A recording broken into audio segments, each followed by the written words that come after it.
ចានេះគឺការធ្វើទៅសលេងបាសផ្ទាល់សលេងអែមមែនតើជាមួយនឹង Music Model ថ្មីស្រាប់ Model ថ្មីនេះគឺយើងរចនាម៉ូដយ៉ាងពិសេសសម្រាប់អតិថិជនដែលចូលចិត្តយកចល័តតាមខ្លួនដើរលេងកំសាន្តតាមរមណីយដ្ឋានឬ camping ឯហ្នឹងចា Music Mode ថ្មីនេះគឺលក្ខណៈបាសខ្នាតតូចសំឡេងខ្លាំងគឺមានជាមួយនឹង microphone ជាមួយជំនួយមកគូយកទៅគឺច្រៀងខារ៉ាអូខេបានសម្រាប់បាស Model នេះបងគឺជាប្រភេទបាសជ័រដែលមានដៃយួរនៅពីលើចាហើយយើងរចនាម៉ូដយ៉ាងពិសេសគឺយើងអាចដាក់ទូរស័ព្ទនៅពីលើនេះបានណាចាហើយគឺយើងបំពាក់ជាមួយនឹងផ្ទាំងអំភ្លីជំនាន់ថ្មីដែលមានកម្លាំងវ៉ាត់ធំស្មើនឹងបាសធំណាសម្រាប់បាសនេះគឺមានកម្លាំងដល់ទៅ800វ៉ាត់ដែលមាន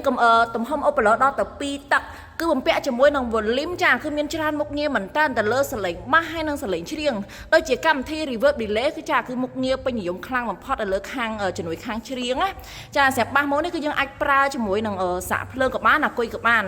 បាសនេះគឺមានទំហំសាប់2តឹកចារចនាម៉ូដស្អាតមែនតើគឺខាងលើនេះគឺយើងមានជាមួយនឹងចាអេគួយទុយនៅពីលើនេះទៀតចាដល់ទៅ2គ្រាប់ណាចាហើយឥឡូវយើងចង់ធ្វើតេស្តសលេងជាមួយនឹង micro វិញម្ដងអឡ1 2 3ចាសលេង low echo ចាគឺព្រោះហើយមានប្រព័ន្ធការពារកង់ទៀតបងហើយសម្រាប់បាសម៉ូដនេះគឺមានទម្ងន់ដល់ទៅ9គីឡូចាគឺទម្ងន់មកស័កសមងាយស្រួលយកចល័តហើយបាសនេះគឺមានកម្ពស់ដល់ទៅ4តឹក2មុខ2តឹក9ជម្រៅដល់ទៅ3តឹក4ចាហើយសម្រាប់បាសម៉ូដនេះដែរបង